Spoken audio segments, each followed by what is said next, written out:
हमारे लिए काफ़ी गर्व की बात है कि सबसे ज़्यादा कैपेसिटी वाला स्टेडियम दुनिया में इंडिया में है और हम पहला टेस्ट मैच खेलने वाले हैं उसमें। हमारे लिए काफ़ी गर्व की बात है कि सबसे ज़्यादा कैपेसिटी वाला स्टेडियम दुनिया में इंडिया में है और हम पहला टेस्ट मैच खेलने वाले हैं उसमें। সিডনির পিচ বানাতে আহমেদাবাদের কিউরেটরকে চান Nathan Lyon, Australian spin bowler. এবার হয়তো একটু স্বস্তির নিঃশ্বাস ফেলবেন ভারত ইংল্যান্ড আহমেদাবাদের টেস্টের পিচ কিউরেটর। গত বৃহস্পতিবার আহমেদাবাদের সিরিজের তৃতীয় টেস্টটি 2 দিনেই শেষ হয়ে যাওয়ার পর চারিদিকে থেকে তীর ছুটে আসছে ওই ম্যাচের পিচ কিউরেটরের দিকে। সমালোচনার শুরুটা এরকম, ধুলা ওরা এমন পিচ বান্ধব উইকেট, এমন স্পিন বান্ধব উইকেট কেন বানানো হলো? চারিদিক থেকে ছুটে আসা তীরে বিদ্ধ হতে থাকা এই কিউরেটরের সমর্থনে আগেই কথা বলেছেন ভারতীয় অধিনায়ক বিরাট কোহলি।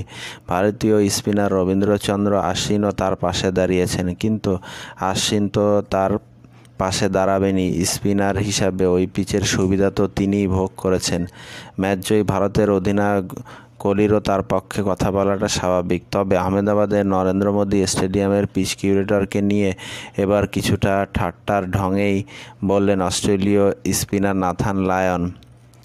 লায়নের ঠাট্টা করেই জানিয়েছেন আহমেদাবাদের উইকেটটি দেখে তিনি নাকি রীতিমতো উচ্ছ্বসিত।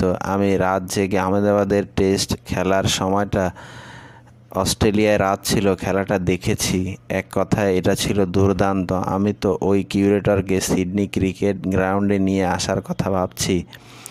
আহমেদাবাদ টেস্ট দেখে নিশ্চয়ই লায়নের হাত নিষ্পিস করছিল, নিশ্চয়ই বারবার মনে হয়েছে, ইস এই উইকেটে যদি বোলিং করতে পারতাম। ভারতের প্রথম ইনিংসে ইংলিশ অধিনায়ক জো রুট মাত্র 8 রান দিয়ে 5 উইকেট তুলে নিয়ে লায়নের আক্ষেপটা যেন আরও বাড়িয়ে দিয়েছিলেন। ভারতীয় স্পিনার বিশেষ করে অক্ষয় প্যাটেল আর রবীন্দ্রচন্দ্র আশ্বিনের বল যেভাবে আহমেদাবাদের উইকেটে ভয়ঙ্কর হয়ে উঠেছিল, তাতে লায়ন তেমন উইকেটে খেলতেই চাইবেন। আহমেদাবাদের 2 দিনে শেষ হওয়া 10 উইকেটে হেরেছে ইংল্যান্ড টেস্টটি। দিবারাত্রির টেস্টে টস জিতে ব্যাটিংয়ে নেমেছিল জো রুটের দল। প্রথম ইনিংসে তারা অল আউট হয় মাত্র 112 রানে।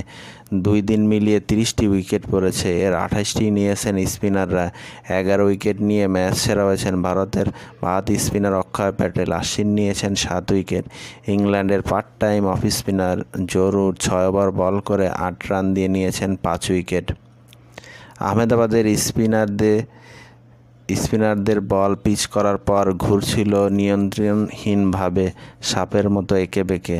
বোলাররাও বুঝতে পারছিলেন না কোন বলটি কোন দিকে যাবে। প্রথম দিন থেকে উইকেটে রীতিমতো ধুলা উড়ছে, এমন উইকেটের সমালোচনা করেছেন ইংল্যান্ডের সাবেক অধিনায়ক Michael Vaughan, Alastair Cook, Andrew Strauss.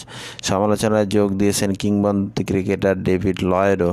সমালোচকদের তালিকায় রয়েছেন, বাদ যাননি ভারতীয় ক্রিকেটার যুবরাজ সিং এবং অজিত আগাকারও। তবে স্পিনিং উইকেট বানাতে দোষের কিছু দেখছেন না লায়ন। একজন স্পিনার হিসাবে তিনি এর পক্ষেই কথা বলেছেন। আমরা বিশ্বের বিভিন্ন জায়গায় স্পিনিং উইকেটে খেলি, সেসব উইকেটে 67 থেকে 60 রানে অল আউটও হই। সেই সময়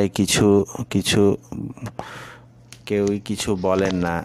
অস্ট্রেলিয়ান স্পিনার এরপর যোগ করেন, কিন্তু বল যখন কোনো উইকেটে স্পিন করতে থাকে বিশ্বের সবাই কান্নাকাটি শুরু করে। আমি এর মানে বুঝতে পারি না।